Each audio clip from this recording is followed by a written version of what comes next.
Bom, pessoal, eu vou começar a gravar essa aula dizendo para vocês que é a 8ª vez que eu tento gravar isso aqui e que eu tenho que recomeçar. Acho que é por isso que eu estou um pouco escabelado hoje.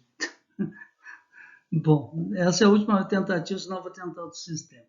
Mas essa aula, então, a gente começou numa das turmas e agora eu vou tentar gravá-la completa para que possa ser empregada nas duas turmas, tá? Bom, pessoal, então hoje nesse momento, a gente vai ter que falar sobre membrana celular, e eu queria lembrar que naquele vídeo que a gente assistiu sobre a vida, né, aparecia a membrana como um dos elementos responsáveis por garantir as condições de vida, né, e garantir todos os processos, porque é essa membrana que acaba delimitando o espaço onde a vida acontece, que vai ser a célula. Então, determinando diferenças entre um líquido intracelular e um líquido extracelular. E essas diferenças, na verdade, gente, vão ser formas de energia potencial, energia impotencial, para ser usada para realizar trabalho, mas antes de realizar o trabalho, para ser usada para perceber variações ambientais e daí então realizar esse trabalho em resposta a essas variações ambientais. E isso é a característica inerente de toda célula, que é a característica da irritabilidade, a capacidade de perceber e responder ao ambiente. Essa é uma das diferenças entre matéria viva e matéria não viva, ou mesmo matéria morta, que foi viva e agora se encontra sem essa capacidade. Tá? Então é isso que a gente vai fazer aqui. Eu tenho que tomar o máximo cuidado para nunca clicar no slide, senão eu perco toda a gravação, tenho que começar do primeiro slide novamente. Então vamos lá. Bom, pessoal, então essa energia potencial ela vai ser marcada por gradientes, inicialmente por gradientes de concentração. A gente pode considerar que o início seja assim, tá? Então a gente vai ver que em torno dessa membrana aqui, essa membrana vai delimitar dois meios, o líquido intracelular, a partir de agora vai ser chamado de líquido, e o líquido extracelular. E que são mantidas diferenças marcantes nas concentrações desses elementos que compõem as soluções fisiológicas. Por exemplo, o cloreto de sódio e o cloreto de potássio, né, que são sais que perfazem mais de 95% dos compostos que compõem as soluções fisiológicas, compostos que compõem a fogo, né? Bom, pessoal, então vamos lá. Quando a gente olha isso, a gente vê que o sódio está 14 vezes mais concentrado fora da célula do que dentro da célula. O potássio, cerca de 5, 6 vezes mais concentrado dentro da célula do que fora da célula. O cálcio, 240 mil vezes mais concentrado fora da célula do que dentro da célula. Tá? E assim por diante, vários outros elementos. Até mesmo as proteínas e os aminoácidos, né? Eles são carregados, né? Cada aminoácido pode ter uma carga, pode ser neutro. E as proteínas, se tiverem muitos aminoácidos carregados, elas vão ser polares, se não... Pode ter muitos, né, de cargas opostas e serem apolares também. Mas o que é importante nós notarmos que, além do gradiente químico aqui, existe também um gradiente elétrico que é criado concomitantemente. Por quê? Porque quando eu mantenho 14 vezes mais sódio fora, cada sódio é uma carga positiva, porque ele é um cátion monovalente.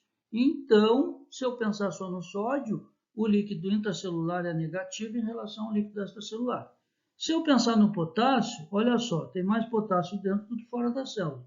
Então, o potássio também é um cátion monovalente, aí eu vou dizer que a célula é mais positiva dentro do que fora. Mas quando a gente pegar o cloreto, por exemplo, vejam, o cloreto tem 103 miliequivalentes gramas de cloreto por litro no leque e 4 miliequivalentes gramas de cloreto por litro no líquido. Então, nesse caso, miliequivalente e milimolar é a mesma coisa, porque equivalente grama é o mol dividido pela valência do elemento. Aqui, como a valência do cloreto é 1, né, divide por 1 é igual. Já para o magnésio e para o cálcio, as valências eles são bivalentes, seria a metade da molaridade a equivalente grama. Tá? Bom, gente, então vejam que no cloreto, por exemplo, se eu tenho muito mais cloreto, 25 vezes mais cloreto lá fora, e o cloreto é negativo, eu diria que lá fora é negativo e que dentro é positivo em relação a lá fora. Então, na verdade, a gente está criando dois gradientes, tá? A gente está criando o gradiente químico, ele já existe aqui, estabelecido, e também, quando se estabelece um gradiente químico de compostos que tenham carga, a gente também estabelece um gradiente elétrico. Então, na verdade, a resultante desses dois a gente vai chamar de um gradiente eletroquímico. A gente quer nessa aula entender as características da membrana que permitem que se estabeleçam para a gente ter a condição de vida esses gradientes, essas energias em potencial. Por que eu digo que é uma energia em potencial? Porque se vocês pegarem aqui, existe uma tendência ou não, existe uma força que tende a transportar o sódio de fora para dentro da célula? Sim, que forças são essas? Nesse caso, duas. O gradiente químico, que diz que se aqui tem mais sódio do que aqui, se o sódio puder passar, vai passar do leque para o líquido, certo? Bom, e se aqui, por ter mais carga positiva, está mais positivo do que aqui está negativo, o sódio sendo positivo também quer vir para um ambiente negativo. Então, duas energias em potenciais para realizar um trabalho, que seria a transferência do sódio de um meio para o outro. Tá? E o que a gente vai ver é que a sinalização das células, a capacidade de interpretar o ambiente e também de responder ao ambiente, vai estar fundamentada exatamente na alteração desse gradiente eletroquímico, quando a gente considerar tudo e quanto de cada está dentro e fora das células, considerando também que essas coisas podem ter carga ou não, e que vai se formar, então, gradientes eletroquímicos através das membranas. Gente. Bom, se a membrana garante isso por separar um líquido intracelular e um líquido extracelular, tá bom? Ela tem que, de certa forma, ser seletiva, né? Vejam se ela não é seletiva. Se aqui eu tenho muito mais sódio do que aqui, aí uma coisa que eu não falei para vocês, que é importante falar, é que certamente essa célula está em repouso. Por quê, gente? Por causa dos valores do cálcio. Como eu estou vendo que tem 240 mil vezes mais cálcio fora do que dentro da célula, eu sei que ela está em repouso. Se ela for uma célula muscular, ela está parada. Se ela for uma célula secretora, ela está parada, não está secretando. Por quê? Porque o cálcio, hoje a gente sabe que é um dos principais sinalizadores intracelulares para que as atividades aconteçam de dentro das células, tá? Então, a célula percebe que tem que realizar um trabalho, ela permite a entrada do cálcio, a liberação do cálcio livre dentro da célula, e com isso ela vai realizar esse trabalho. São sinalizadores intracelulares. Existem outros, como o AMP cíclico, que a gente já conversou na outra aula. Bom, então, gente, se tem tão pouco cálcio aqui dentro, eu sei que essa célula está em repouso. Vejam isso aqui, só esse dado já me diz isso. E aqui eu trouxe a imagem do Noctiluca, porque quando se começou, o Noctiluca é esse ser aqui que é um dinoflagelado, tá? Que ele é bioluminescente. Toda vez que a água se agita em torno dele, como tipo um peixe passou nadando do lado dele, ele se sente em perigo e ele libera cálcio livre, e com isso tem bioluminescência, ele emite luz, e isso é um aviso de alerta, né? Acontece alguma coisa diferente ali, pelo menos, isso pode afastar predador, ou, bom, seja como for, é uma resposta animal típica. E nessa época, lá por 1800 e pouco, não se tinha equipamento, ou era muito difícil ter equipamentos que conseguissem quantificar cálcio em concentrações tão baixas quanto essa aqui. E aí um pesquisador disse, bom, vamos pegar o extrato do Noctiluca, que ele só emite luz quando tem um mínimo de cálcio. E aí ele usava o extrato do Noctiluca, não sei direitinho como isso acontecia, não li sobre a metodologia em si, sim, ele usado como sinalizador. Se tivesse cálcio naquela solução, pimba, ia bioluminescer. Se não tivesse, ou fosse tão baixo que não disparasse a bioluminescência, não teríamos uma resposta celular. Então aquela solução era considerada uma solução livre de cálcio para avaliar o efeito do cálcio na atividade celular. Eu acho super legal. Isso é resolver o problema com inteligência. É a coisa que nós brasileiros, em função da nossa ciência atualmente, é o nosso maior desafio. É conseguir fazer ciência apenas com a inteligência, com pouco equipamento, com pouco recurso, com pouca logística, mas com muita faculdade mental para compensar. Tá? E nisso nós brasileiros somos muito bons. A necessidade sempre fez o artista. Tá, gente, então, do mesmo jeito que a membrana vai ser ativa o suficiente, eu queria mostrar para vocês, por exemplo, os procellariformes, as aves marinhas, tá? Que vivem essencialmente no mar, elas ao ingerirem os seus peixinhos, as suas lulas, o seu alimento, elas acabam engolindo a água do mar. Na água do mar tem 35 gramas de sal por litro. E no sangue de qualquer vertebrado que vocês pegarem, vai ter em torno de 9 gramas de sal por litro. Tá? Então, com certeza, é uma carga muito grande de sal para dentro do corpo desse bicho. Se ele manter essas cargas de sal tão elevada, esses gradientes que a gente está vendo no slide vão ser perdidos, vão ser alterados e essas células não vão funcionar. Então, eles têm que excretar ativamente, vão ter células específicas numa glândula chamada de glândula de sal, que vai pegar, então, e vai bombear ativamente pelas suas membranas o cloreto de sódio para a luz de uma glândula, que vai produzir uma secreção hiperconcentrada de sal.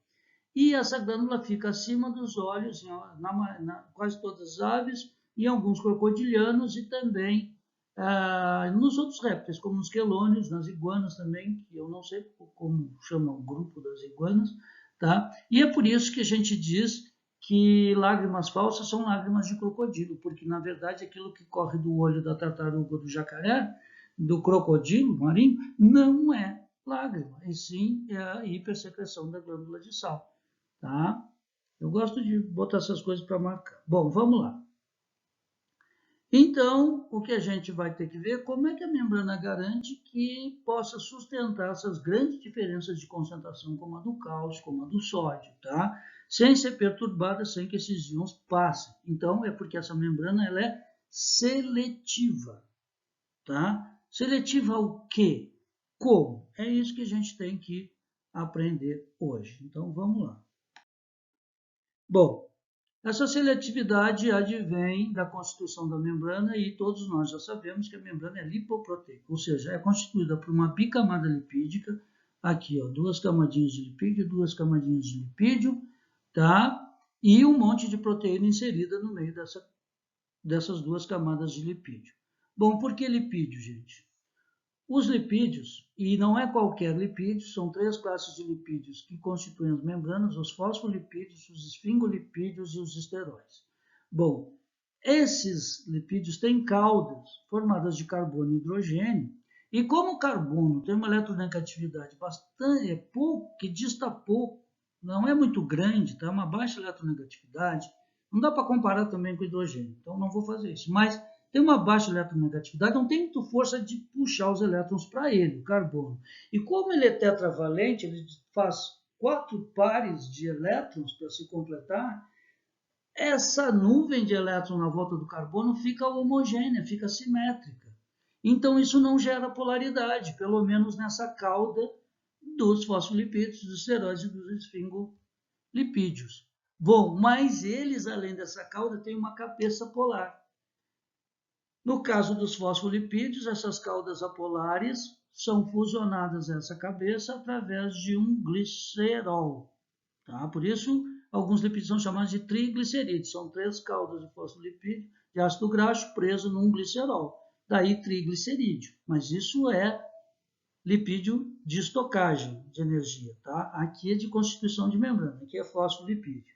Bom, essa cabeça que eu falei, ela é polar, porque ela é formada por um grupo fosfato preso ao glicerol, tá? E que se liga, por exemplo, a uma colina, uma serina, eu não me lembro do grupo químico da colina e da serina, tá? Mas acontece que o grupo fosfato e o grupo sulfato são grupos que, por terem 4 átomos de oxigênio, que é muito eletronegativo, eles tendem a ser carregados negativamente. E essa colina, para se juntar nele, por exemplo, no caso da fosfatidilcolina, essa colina vai ser a parte positiva, então, dessa cabeça, e o fosfato vai ser a parte negativa. Isso também é verdade para os esfingolipídios, só que não tem o glicerol. Aqui no lugar do glicerol é uma esfingosina, uma amina, um alcoamina, tá? Que na verdade dispensa o glicerol aqui, liga a cauda de ácido graxo, tá? E também vai ter uma cabeça semelhante à do fosfolipídio, de colina, de serina, bom, aí podem ser vários compostos. E os esteroides têm também uma pequena cauda, semelhante à do ácido graxo, e uma cabeça bem pequenininha polar. Uma polaridade digamos, reduzida perto da polaridade dos fosfolipídios e dos esfingolipídios. Os esfingolipídios, gente, eles estão voltados principalmente para membranas que querem isolamento, como a bainha de mielina, tá? Então, sendo que o principal esfingolipídio que a gente conhece é a esfingomielina, porque ele é aquele que predomina na bainha de mielina das nossas células nervosas, tá? Depois a gente vai ver a importância dessa bainha de mielina. Bom, esses lipídios, gente, tendo essa cabeça polar e essa cauda apolar, eles acabam, e se isso descobriu, né, a estrutura da membrana, quando eles começaram a acompanhar o comportamento de poucos ou muitos fosfolipídios em um meio aquoso. Quando tu bota um único fosfolipídio no meio aquoso, o que acontece é o seguinte: essa cauda polar não tem nenhuma afinidade pela água e a cabeça polar quer ficar voltada para a água. Então, a melhor situação, a maior estabilidade para um fosfolipídio no meio aquoso seria a cabeça inserida na água e as duas perninhas apolares para fora da água. Se a minha mão fosse o nível da água, a cabeça estaria embaixo do nível e as perninhas, meus dois dedos aqui, para fora. Mas a gravidade não deixa o fosfolipídio cair assim. E aí, como misturar óleo com água, né? O óleo fica acima da água, essas perninhas vão ficar acima e a cabeça vai ficar inserida na água. Por quê? Porque a cabeça é polar, tem afinidade pela água. Tá? Quando tu bota mais fosfolipídio na água, quando tem o suficiente para eles formarem uma micela, esse é o nome dessa estrutura, acontece o seguinte, ó, um monte de cauda se vira para um monte de cauda, tá bom? Porque são apolares, querem fugir da água. Então, quando uma cauda polar se fica do lado da outra cauda polar, ótimo, porque elas são hidrofóbicas. E as cabeças que são hidrofílicas ficam todas voltadas para a água. Então, aí já tem muito mais estabilidade. E o nome disso é uma micela, gente. Tá? Quando a gente faz maionese, a gente pega algumas proteínas que tem no ovo e que tem essa característica. São as apoproteínas. Elas têm uma cabecinha polar e uma partezinha apolar. E aí elas conseguem ligar essa partezinha apolar no óleo e conseguem ligar essa partezinha polar na água, fazendo aquela emulsão ali, né? Tá? Para a gente conseguir misturar óleo e água formando a maionese. É isso, por isso que toda maionese tem que levar ovo. Às vezes no leite também tem essas apoproteínas, então também se consegue fazer maionese com leite. Tudo que tiver um composto que tem essa característica consegue fazer essa interface entre água e lipídio, tá? Entre substância polar e apolar. Isso é bastante importante.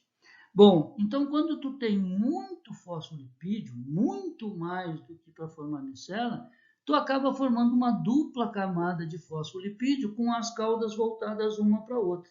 Olha como se consegue muito mais estabilidade aqui, por quê, gente? Porque todas as caudas nesse sentido aqui ficam num ambiente apolar e todas as cabeças ficam voltadas para polar, desde que aqui tenha água também. Então, é só, cabeça polar voltada para a água polar, cabeça polar voltada para a água polar. Então, isso aqui é a explicação da bicamada lipídica. Beleza, ótimo, ficou perfeito. Aqui ganha muito mais estabilidade. Quem gosta de água está voltado para a água, quem não gosta de água não está em contato com a água. Certo? Então, isso é uma membrana, que constitui um líquido intramembranal, então, e um extra, ou um líquido intracelular e um líquido extracelular. Beleza. Tá, mas como é que uma célula vai viver assim? Por exemplo, a gente também viu naquele vídeo que as células precisam, nós acabamos de falar de sódio, de cloreto, de potássio, tudo isso é polar. A própria glicose que nutre as células para produzir energia, ela é hidrofílica.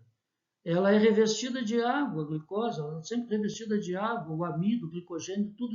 Por isso eles não são boas formas de armazenar, porque guarda água junto. Eu carrego água que não gera energia.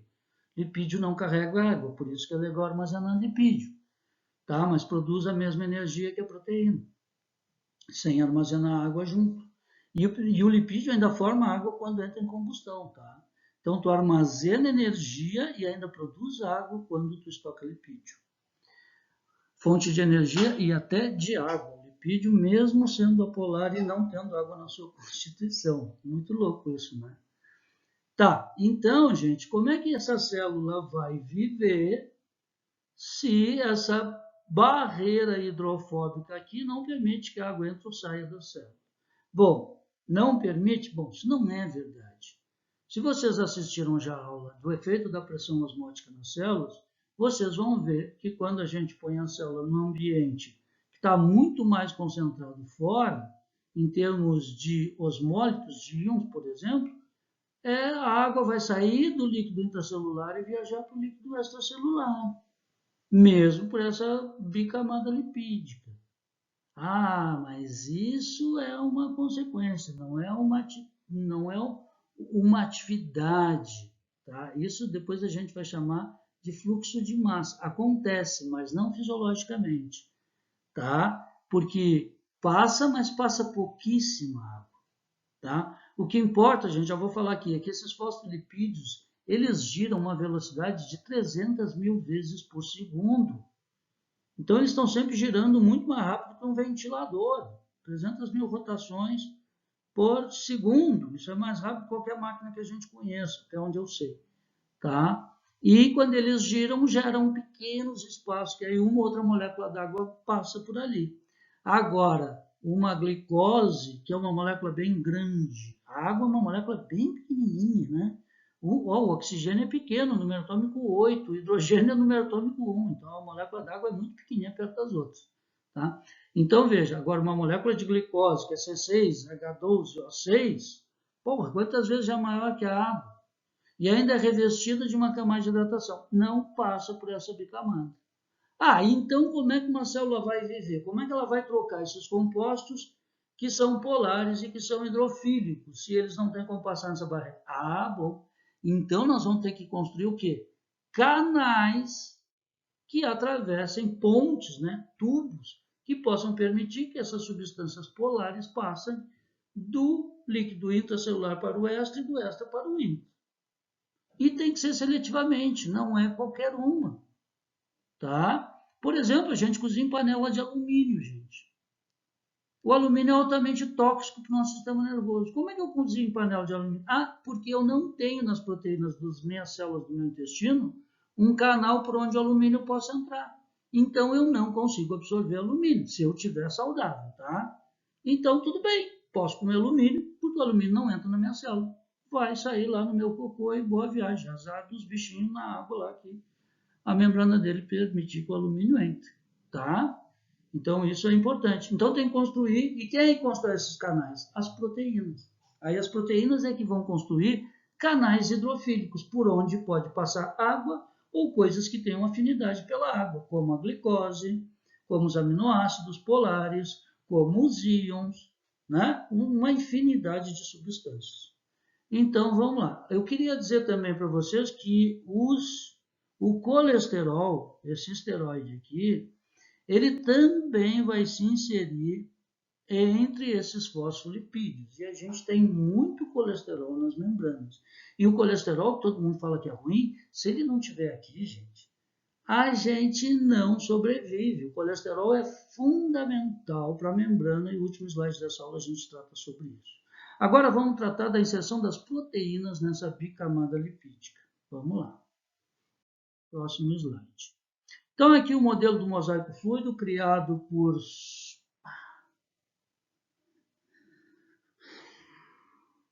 Snessen, como é o nome do cara? Sorensen e Nicholson. Eu nunca me lembro o nome desse cara. Foi em 1972. Eu já era nascido, eu já tinha 6 anos de idade quando propuseram o modelo do mosaico fluido. Eu não me lembro do nome do primeiro autor, eu sei que o segundo era Nicholson. Bom, e nesse modelo diz que tem proteínas inseridas entre esses fosfolipídios. Bom, muito bem. Por que tem que ser essas proteínas? E também essas proteínas elas podem estar ligadas a lipídios e a açúcares. Então, lipo e glicoproteínas. Tá? Vamos, então, tem alguma coisa estranha acontecendo aqui. no mosaico fluido. Então, gente, olha só. Tem que ter, as proteínas vão ter diferentes funções. Em primeiro, vão ser canais, então, para passagem de substâncias hidrofílicas através de uma dupla camada lipídica que é hidrofóbica. Depois, as proteínas também vão ancorar, muitas vezes, o citoesqueleto interno de uma célula no citoesqueleto de outra célula. Ou então, as proteínas de membrana vão tratar como receptores, sinalizadores. Por exemplo, chega um composto que não consegue entrar na célula, mas se liga na parte externa de uma proteína, lá no líquido extracelular, altera a conformação dessa proteína, essa proteína cria um código, uma sinalização, ativando, por exemplo, uma outra proteína dentro da célula. Como funciona um hormônio? Um hormônio se liga numa proteína receptora e manda a célula lá dentro fazer uma atividade, sem que esse sinalizador químico adentre a célula. Tá? No caso dos hormônios proteicos, isso sempre vai ser assim. Dos lipídicos, o lipídio atravessa as membranas, porque ela é toda lipídica, então um hormônio lipídico pode entrar dentro da célula. Agora, hormônios hidrofílicos precisam de proteínas receptoras de membrana para poder ter alguma influência dentro da célula. Tá? E tem enzimas direto que estão presas na própria membrana, depois a gente vai ver acetilcolinesterase, a gente vai ver um monte de enzima que já vai trabalhando substratos tanto na face interna da membrana quanto na face externa da membrana. Tá? Bom, ou seja, as proteínas têm várias funções nas membranas. Bom, mas por que elas garantem principalmente essa função de canais iônicos, ou seja, que determinam a seletividade da membrana?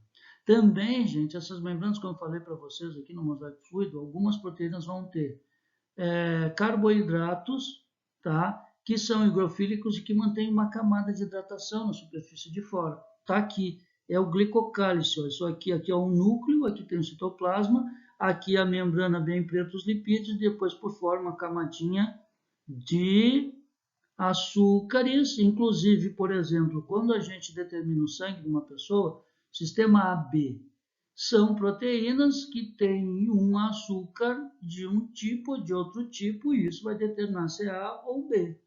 E O é quando não tem esses antígenos. Esses açúcares vão ser os antígenos, tá?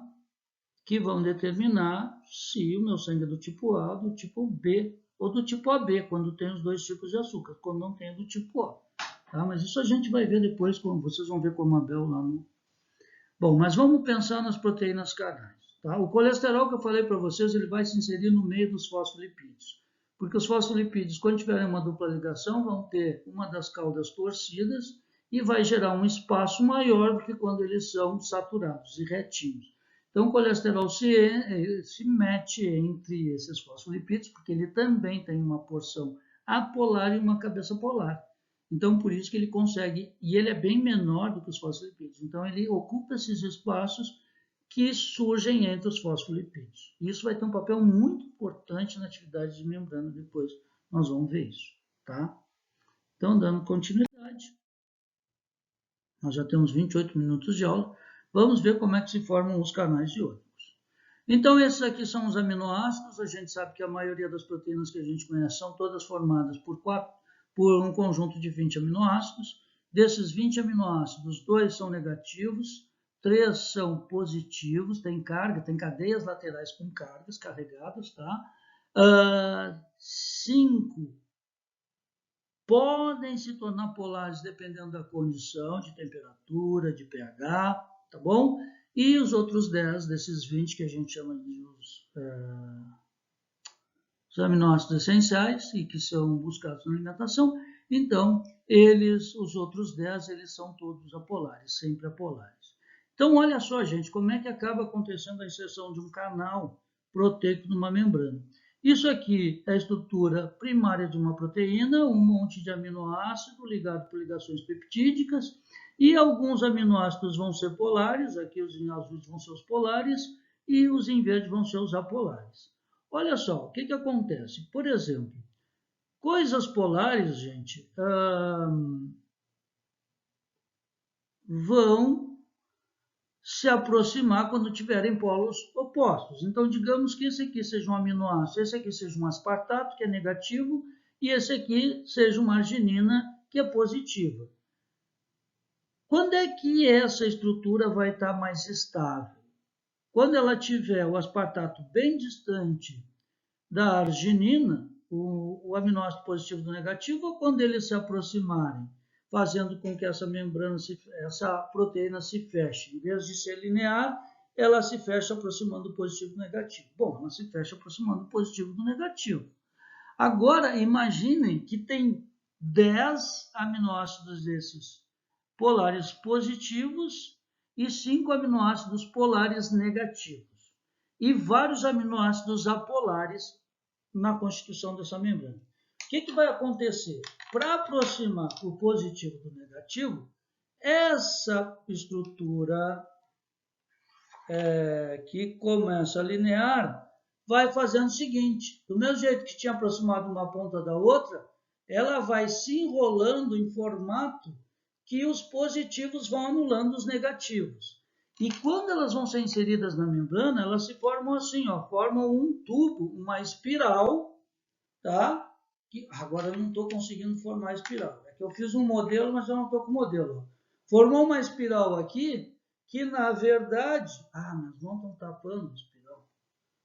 Que na verdade forma um tubinho. Ó. Se a gente aproximar essas espirais, como uma espiral de um caderno, acaba formando um tubo. No interior desse tubo vai estar os aminoácidos positivos voltados para os negativos, tentando se aproximar. Mas como essa aqui que eu falei para vocês, tinha 10 positivos e 5 negativos, embora eles se aproximem, tem mais carga positiva que negativa. Então, aqui dentro vai sobrar carga o quê? Positiva.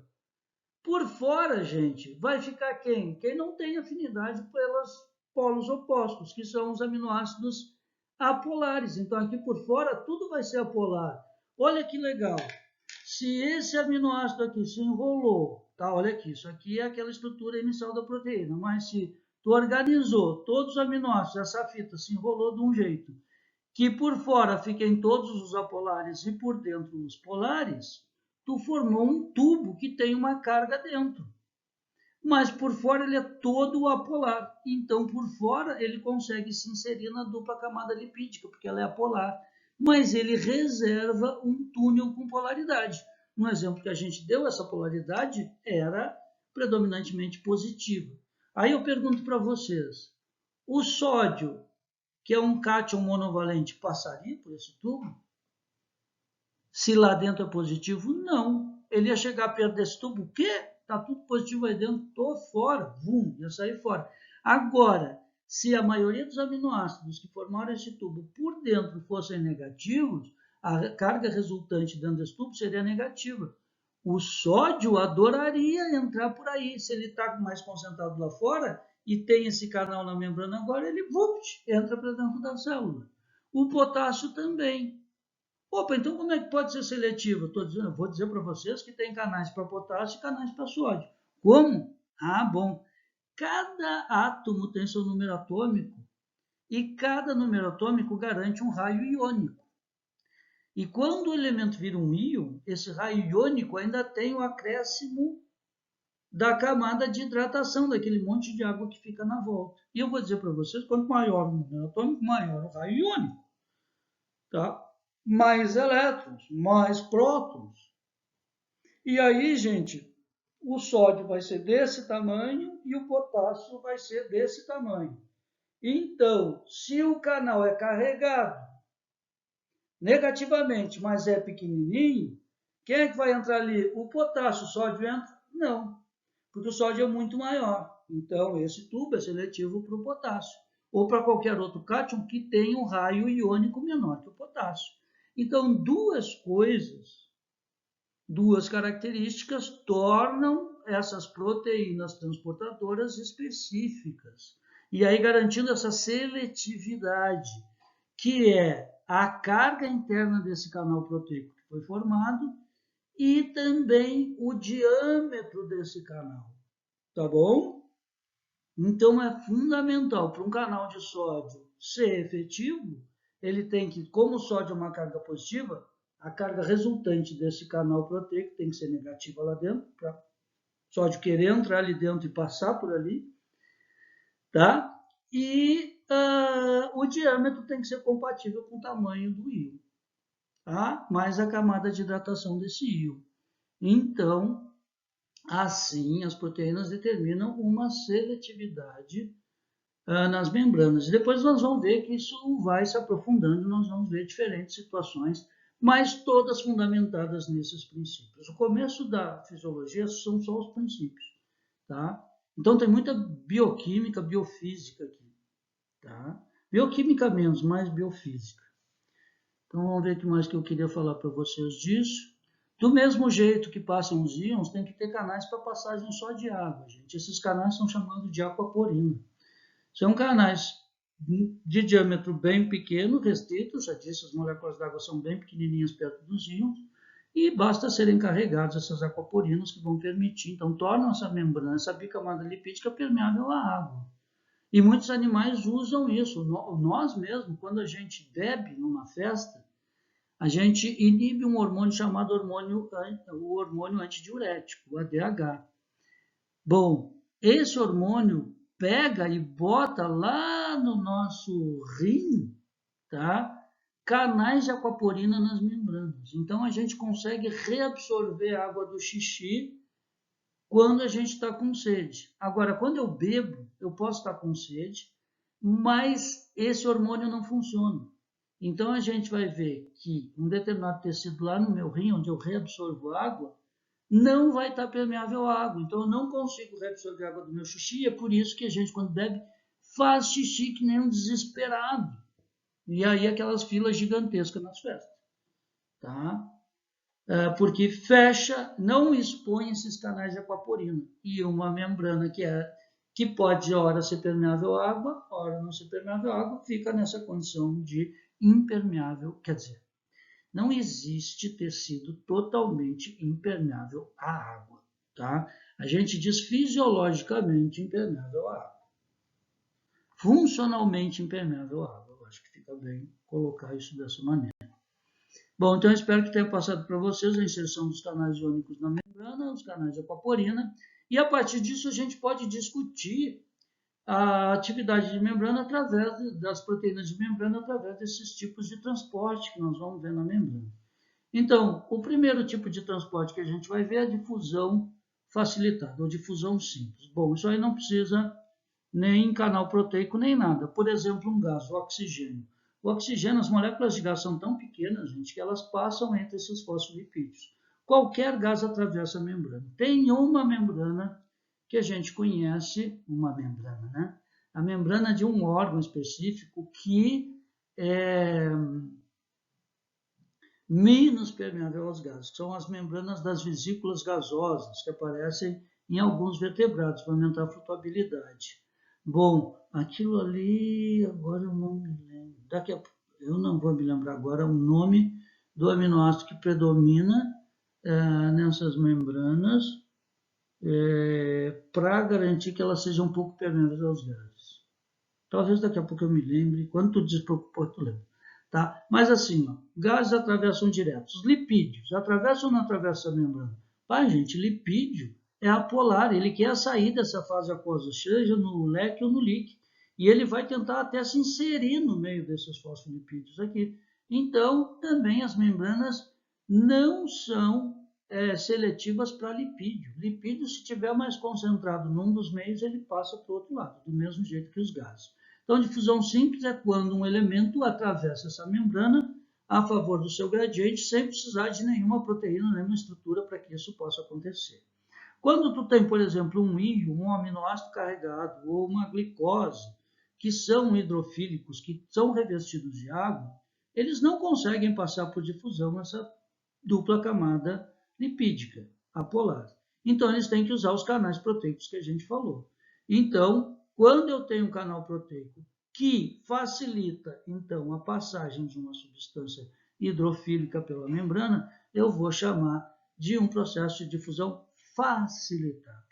Tá? Essa proteína está aqui, ela cria um sítio de afinidade pelo composto que vai atravessar a membrana, puxa esse composto para si e permite que ele, a favor do seu gradiente, passe do compartimento onde ele está mais concentrado para onde ele está menos concentrado. Então, as glicoses que as nossas células, não é qualquer hora que a célula pode ganhar glicose. Até a entrada de glicose é regulada nas nossas células, a gente sabe disso, né? Pela questão da insulina, dos diabéticos. Quem tem o papel da insulina, quando tem muito açúcar no sangue, a insulina vai lá e diz para a célula, pega os canais de difusão facilitada da glicose e abre. São os portões, os GLUT, tá? Os portões de glicose. Abre para a glicose entrar. A insulina se liga aqui, abre esse canal e a glicose pode entrar, porque ela está forrada de água, mas isso aqui é um canal que tem afinidade pela glicose. E aí vão ter vários tipos de proteínas de difusão de glicose. São os portões GLUT, tipo 1, tipo 2, 17, 23, lá sei, tem 500 mil. Tá? Em cada órgão, em cada tecido, diferencia entre os órgãos e tecidos. Bom, os íons também podem ser transportados, gente, tipo assim, ó, proteína de difusão que permite, deixa eu ver, que um cloreto entre se um bicarbonato sair. Ou seja, quando um cloreto, por exemplo, está no líquido extracelular, se liga nessa proteína e no meio intracelular se liga um bicarbonato, essa proteína assume uma configuração diferente que joga o bicarbonato para fora e o cloreto para dentro. Isso é um transportador tipo banda 3. Quando essa proteína, por exemplo, favorece a entrada... Aqui é os dois no mesmo sentido. Não, aqui é antiporte. Desculpa, aqui era no mesmo sentido. O exemplo que eu dei era antiporte, tá? Deixo, por exemplo, o cloreto entrar se o bicarbonato sair. E geralmente essas proteínas, se eu transporto um monovalente negativo para cá, eu devo transportar um monovalente negativo para lá, tá? Para não bagunçar a carga da membrana, nem sempre é assim, tá? E então pode ser um symporte, por exemplo, quando a difusão tem um monte de glicose aqui fora, tá? No líquido extracelular, pouca glicose dentro. Isso aqui é uma proteína que tem um sítio onde se encaixa a glicose, onde se encaixa o sódio e se encaixa a glicose. Quando o sódio se encaixa aqui, também se encaixa a glicose, e quando esses dois se encaixam, esse canalzinho se abre, os dois entram. Pumba. Os dois no mesmo sentido a gente chama de symporte ou cotransporte. Quando isso é em sentido oposto, como do cloreto do bicarbonato, a gente chama de antiporte, tá? Ou contratransporte. Se um vai para um lado, o outro vai para o outro. Tá? E esses últimos fenômenos que a gente viu, eles podem ser a favor, todos esses aqui, daqui para cá, todos esses podem ser a favor do gradiente. Tipo, tem mais aqui fora do que aqui dentro, então vai entrar. Tá? Eu não preciso empurrar, porque a energia, o gradiente químico, está mais concentrado no lado A, tende a passar para o lado B, se tiver por onde passar, então passa. Isso é um processo passivo, que responde só ao gradiente construído ali na membrana. Agora, eu posso fazer transporte contrário a esse gradiente, transporte contra gradiente, ou transporte ativo. Bom, para isso, eu tenho que empurrar a molécula, por exemplo, quando a gente quer ganhar glicose, gente, as nossas células já estão cheias. Eu acabei de comer 20 quindins. Está cheio de glicose no meu sangue e a glicose está sendo carregada para dentro das células. Bom, então a célula tem uma hora que já está cheia de glicose, mas tem que empurrar mais glicose lá para dentro, para essa célula então pegar essa glicose e transformar em glicogênio, em lipídio, lá sei eu. Tá? Mas tem que empurrar a glicose para uma célula que já está cheia de glicose. Então tem que empurrar, porque por difusão não vai. Então aí tem que ter gasto de ATP. E isso a gente vai chamar de transporte ativo, quando tem gasto de ATP. Então, geralmente, uma proteína de transporte de membrana, quando ela trabalha contra o gradiente, por transporte ativo, ela vai ter, uma das unidades dela vai ter a capacidade de quebrar o ATP, aquela molécula que é a que oferta energia para a célula realizar o seu trabalho, rapidinho. Então, chega um ATP nessa região ATPásica dessa proteína de membrana, separa um fosfato inorgânico do ATP, vira ADP, era adenosina trifosfato, agora fica adenosina difosfato, e esse fosfato inorgânico, a energia de ligação desse fosfato inorgânico com ATP é transferida para essa proteína quando o fosfato inorgânico se separa da adenosina. E aí a gente tem ativação e tem a energia suficiente para empurrar contra o gradiente esse composto. Então, todos esses transportes aqui, a partir desse até aqui, eles podem ser a favor do gradiente ou eles podem ser contra o gradiente. Quando for contra o gradiente, vai ter gasto de energia, vai depender de uma enzima que quebra o ATP para transferir essa energia química para esse próprio transportador. Puxar, então, por exemplo, a glicose para o líquido intracelular mesmo, quando aqui já tem muito mais glicose do que lá fora. Tá? Bom, dando continuidade. Voltando, então, falando do transporte de membrana, um pouquinho de atividade de membrana, nós vamos ter que falar sobre a adaptação homeoviscosa da membrana. O que é isso, gente? Por que a membrana depende de fosfolipídio, tá? E de colesterol? Bom, porque eles são apolares, vão fazer aquela barreira. Mas por que a gente se preocupa tanto com um fosfolipídio saturado e insaturado? Né? Bom, os fosfolipídios saturados, gente, são aqueles em que a cadeia do ácido graxo do fosfolipídio, os carbonos dessa cadeia já fizeram compartilhamento de elétrons com, por exemplo, átomos de hidrogênio ao longo de toda a cadeia. Tá? E com uma ligação simples. Então, por exemplo, tem um eixo só prendendo átomos de hidrogênio na cadeia de carbono. Isso é saturado por quê? Porque cada carbono pode fazer 4 ligações covalentes ali, tá? Com hidrogênio ou com outro radical, desde que compartilhe um par de elétrons. Beleza. Só que às vezes tu não compartilha um carbono não compartilha, por exemplo, com 3 ou com 2 hidrogênios. Ele compartilha, ele faz uma ligação dupla, ele compartilha 2 pares de elétrons com o outro carbono. Aí tu tem uma ligação dupla. Bom, quando tu tem uma ligação dupla, se tu quebrar essa ligação, tu ainda pode inserir um hidrogênio. Tá? Então não está saturado as possibilidades de interação entre carbono e hidrogênio. Bom, então, esse fosfolipídio ele é insaturado, porque tu ainda pode introduzir hidrogênios, ainda pode fazer compartilhamento de elétrons com o hidrogênio, por exemplo, porque tem uma ligação dupla. Quando tu chama um fosfolipídio saturado, é que todos os carbonos já estabeleceram as suas ligações covalentes e todos eles estão saturados de possibilidades de ligação. Só que quando tu faz uma ligação dupla na cadeia de carbono, tu entorta a cadeia. Por isso que a gente mostrou ali os fosfolipídios com uma perninha reta e uma perninha dobrada. Bom, gente, eu quero dizer para vocês que esses fosfolipídios, ou com perninha reta ou com perninha dobrada, eles giram naquela velocidade de 300 mil rotações por segundo. Então, eu não sei se é por segundo ou por minuto, seja como for, gente. É surpreendente, eu acho que é por segundo, porque eu sempre digo isso, não pode ser por minuto, porque é demais, mas é, tá? Eu acho que é por segundo mesmo. Eu até coloquei nas outras turmas o artigo, para quem quiser ler isso no artigo que foi calculado essa velocidade. Tá? Isso depende da temperatura, obviamente, tá? Mas em condições naturais de temperatura e pressão, vai dar essas 300 mil rotações aí por segundo. Gente, um ácido graxo com as duas perninhas retas girando ocupa um espaço bem pequenininho. Um ácido graxo com as pernas abertas girando ocupa um puta de um espação. Então, quando eu giro com uma perna aberta, eu uso um raio muito grande para girar nessa velocidade, mas nem sempre a minha perna está no lugar. Quando a minha perna está passando aqui no lado direito, o lado esquerdo ficou um buraco.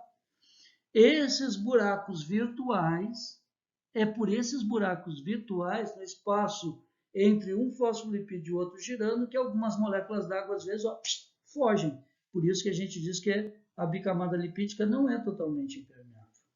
Agora, vejam assim, ó, as caudas apolares, elas ficam juntinhas, por quê? Porque elas são hidrofóbicas. tá? Então, elas não têm afinidade pela água. Então, elas se juntam entre si por pequeníssimas ligações de polo que podem eventualmente acontecer. Acontecem eventualmente em todas as moléculas, tá? Mesmo nas apolares. Então, se juntam. Agora, quando dois fosfolipídios de perna reta se juntam, eles giram bem do ladinho um do outro, que não criou aquele baita espaço. Agora, dois com a perna torta, para girar, ocupam 2 bytes de espaço. Então, gera espaços muito grandes. Quando tu tem uma membrana muito rica em ácidos graxos poliinsaturados, que tem as perninhas, quanto mais insaturação, mais dobrada fica a perninha, tá bom? Então, com ácidos graxos poliinsaturados, criam-se espaços que distanciam o fosfolipídio do outro. Isso faz a membrana ficar mais fluida. Por quê? Porque distancia os ácidos graxos, as forças de atração entre eles diminui toda a física. Toda vez que a gente aumenta a distância entre uma força de atração, a intensidade dessa força de atração diminui, tá bom? Quando tu afasta os aminoácidos, porque eles são insaturados e precisam de mais espaço para girar, tu afasta eles, tu fluidifica a membrana. Bom, e se a temperatura aumenta o giro, aumenta a cinética, quanto mais gira, mais afastado fica. E criam buracos na membrana, deixam ela mais fluida. Quem é que entra no meio desses buracos para balancear essa fluidez? O colesterol, gente. É por isso que a gente tem que ter sempre colesterol nas membranas. Bom, mas isso muda muito para seres ectotermos e endotermos. Os ectotermos são aqueles que aceitam, se hoje está quente, o meu corpo está quente. Se amanhã está 5 graus, eu sou um peixe, amanhã está 5 graus na água, o meu corpo vai estar 5 graus, as minhas membranas vão estar 5 graus. Bom, gente, numa água, se eu sou um peixe, numa água trifria, eu quero ter uma membrana rica em ácidos graxos insaturados ou rica em ácidos graxos saturados. O ácido graxo saturado é aquele que os fosfolipídios estão muito juntinhos. Então, a fluidez é pequena da membrana, porque as pernas têm afinidade umas pelas outras e elas se afastam um pouco, porque elas já estão bem pertinho. Então, as forças de atração são grandes. Então, a membrana fica mais rígida. Quando eu tenho os ácidos graxos poliinsaturados, se afasta um pouco, fica mais fluida. Bom, mas aqui, na nossa cidade, às vezes a gente tem 7 graus de manhã e 28 graus à tarde. Como é que fica a membrana de um peixe assim? Se cria-se de manhã está boa, porque está pouca fluidez, de tarde a fluidez vai estar quase desmanchando essa membrana. Isso não pode acontecer. Então, o colesterol, gente, olha só, o colesterol ele tem uma perninha tortinha. Ele é tortinho, ele tem uma cauda só, mas é tortinho, uma cabecinha polar. O colesterol, quando a minha membrana estava muito rígida, tá? Porque os ácidos graxos saturados estão assim, muito pertinho, eu quero afastar eles, eu meto colesterol. Se eu meter um colesterol, ele tem a perninha um pouquinho torta. Ele cria um afastamento entre os ácidos graxos saturados. E ele dá um pouquinho mais de fluidez. Quando a membrana é muito fluida, porque tem muito ácido graxo saturado, o colesterol também entra nesses buracão que fica girando nesse buracão, e aí ele aumenta a interação. Então, o colesterol, ele tampona a membrana. A gente já sabia isso muito bem para os ectotermos, porque eles mudam a fluidez da membrana, se muda a temperatura do ambiente, muda na hora a fluidez da membrana. E os endotermos? Os endotermos, muito tempo ninguém se preocupou com isso. Por quê? Porque a minha temperatura é 37,5, se eu não estiver doente, vai continuar 37,5. 36,5, perdão. Tá? Na periferia do meu corpo. Lá internamente vai ser 1 a 2 graus mais alto. Bom, mas vai ser constante, eu sou endotermo. Oscila lá fora e eu mantenho a minha temperatura constante. Ah, bom, então não mexe a fluidez da membrana? Sim, porque quando a gente ganha a gente come um monte de ácido graxo insaturado, a gente não perde ácido graxo poliinsaturado, tá? Os ômega 3 e ômega 6. A gente precisa deles para dar fluidez na membrana. Ah, mas eu comi ácido graxo poliinsaturado demais. Eu como peixe todos os dias. Minha membrana vai ficar muito fluida? Não, se ela estiver ficando muito fluida, lá vai colesterol e entra lá no meio e ajusta essa fluidez. E isso é adaptação homeoviscosa da membrana. Então, isso funciona um pouquinho diferente entre os endotermos e os ectotermos. Os ectotermos conseguem regular isso muito bem, até só mudando a composição dos ácidos graxos. Tá? Mas eles precisam do colesterol para oscilar isso bem rápido. E também quase é verdade para os endotermos. Só que vai oscilar muito menos nos endotermos a condição de fluidez de uma membrana. É muito mais pela atividade da célula do que não. Agora, vocês já se perguntaram, tá, mas por que é importante fluidez de membrana? Será que uma célula ativa, uma célula em divisão, como é que ela faz para se dividir? Ela não tem que aumentar o tamanho? Não tem que aumentar a membrana, depois dividir essa membrana? Para dividir, se a membrana for muito rígida, ela consegue dividir isso bem? Aquele fuso vai conseguir puxar e tal, e afastar? Fica difícil. Por exemplo, imagina um macrófago que vai emitir os pseudófitos para pegar uma bactéria, englobar essa bactéria, destruir essa bactéria. Tem que ter fluidez na membrana dele, gente. Né? Para fazer diapedese, uma célula sanguínea de defesa, para fazer diapedese, sair de dentro do vaso, atravessar o vaso, vai se entortar toda, tem que ter fluidez de membrana. Então, fluidez de membrana é essencial para a funcionalidade das células. E por isso que é tão importante a gente buscar ácidos graxos poliinsaturados, que nós, mamíferos, temos dificuldade de aumentar o comprimento da cadeia dos ácidos graxos.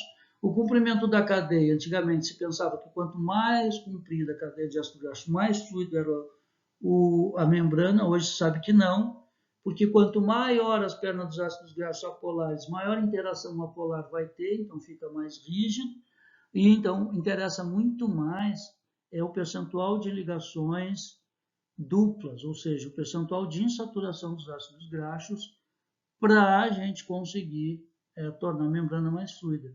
E interessa muito o colesterol para ocupar os espaços, ou criar espaço quando a membrana está muito rígida, ou ocupar os espaços quando a membrana está muito fluida. Então, o colesterol é ninja.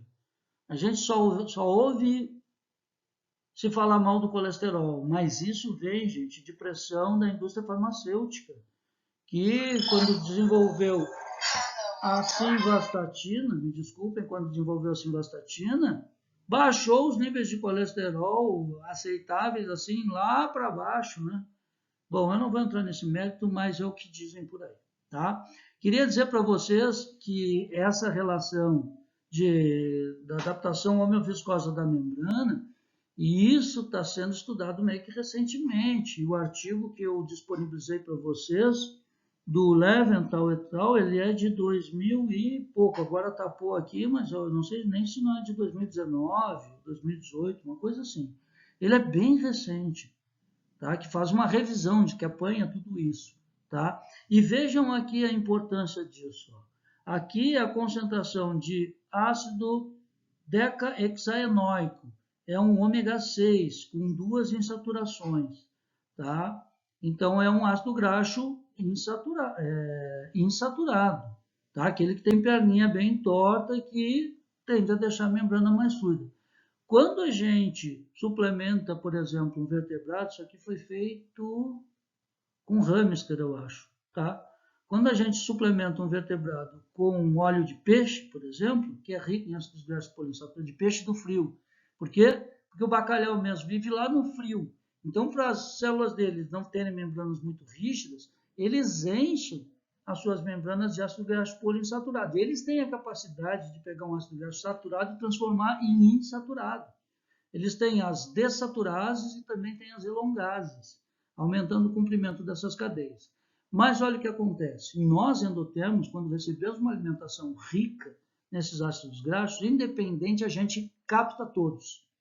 Tá? Isso foi descoberto nesse trabalho. Olha aqui, ó, em questão de horas, a gente aumentou, sob suplementação de óleo de peixe comparada com óleo de milho, a gente, em menos de 24 horas, a gente, olha só, saiu de mais ou menos 5 para 15%, tá, dos lipídios contendo insaturações. Mas, cerca de 3 dias depois, começa a cair, tá bom? A gente vai perdendo esses ácidos graxos, que eles vão sendo oxidados. Essas duplas ligações, elas são muito suscetíveis espécies reativas de oxigênio, que estão loucas para roubar elétrons, vão lá e roubam dessas duplas ligações. E aí o que era um ácido graxo insaturado se transforma num saturado, a membrana já perde a sua viscosidade correta e compromete a atividade celular.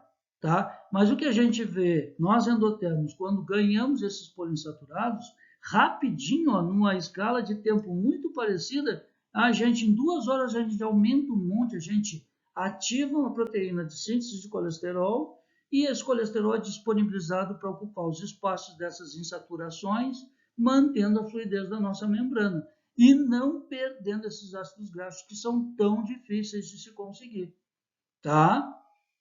Mas ao longo do tempo a gente perde. Por isso que, bom, isso tem a ver com aquilo que a gente viu no primeiro filme, da gente ao longo da vida ir trocando constantemente os nossos elementos, porque eles vão sendo modificados. Esse aqui é um exemplo que nos dá uma ideia de dinâmica em termos de tempo disso tudo, tá? Inclusive, gente, quando eu era criança, eu odiava isso aqui. Eu adorei hoje quando eu encontrei essa foto, emulsão Scott, desde 1884, arruinando infâncias.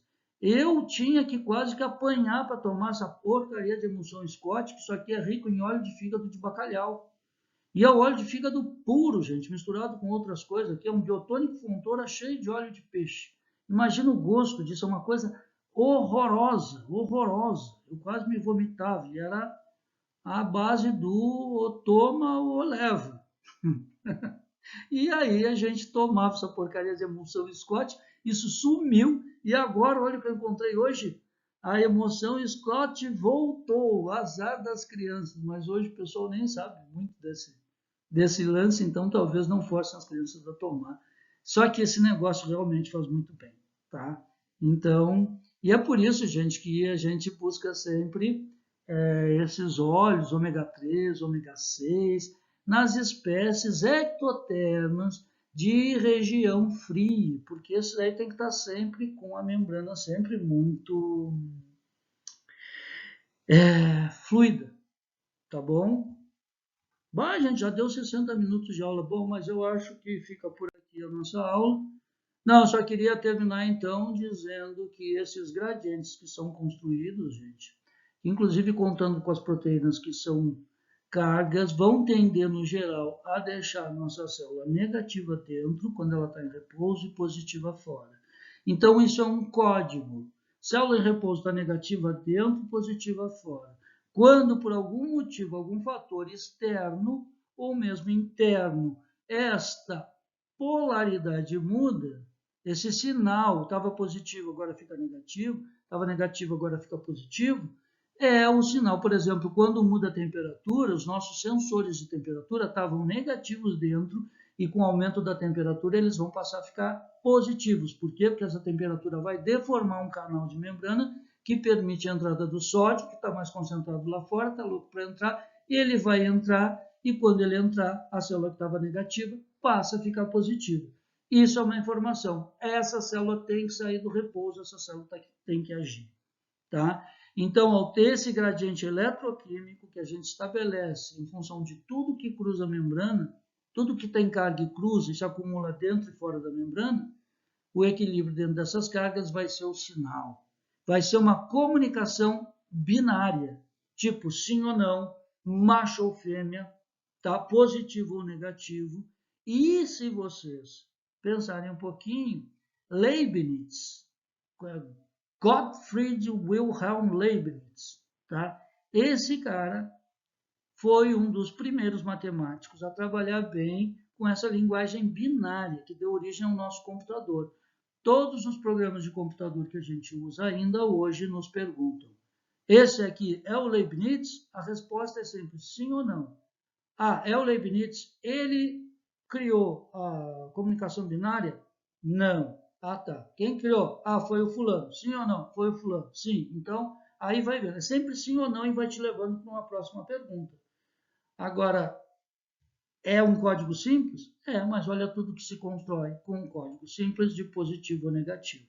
E só a partir dessas diferenças de positivo e negativo, a gente gera gradientes químicos, de concentração química, a gente gera gradiente elétrico, então sinalização em termos de carga, e a gente gera gradiente de pressão. Vejam só, se o sódio tem carga e atrai água, gera pressão osmótica, ele é um osmólito. Se ele está mais concentrado aqui fora que lá dentro, ele gera uma pressão osmótica que tende a roubar a água da célula. Ah, mas na célula tem muito mais proteína lá dentro que é negativo que aqui fora. Então, as proteínas seguram parte dessa água. Então, todos esses gradientes vão determinar a atividade das células e vão determinar a condição de capacidade de percepção, porque quando esses gradientes são alterados, isso é um sinal para a célula, e vai determinar também o padrão de resposta em relação a essa forma de energia que foi convertida para positivo ou negativo na nossa membrana. Então, basicamente é isso que a gente precisava ver hoje. Desculpem pelos 60 minutos de aula.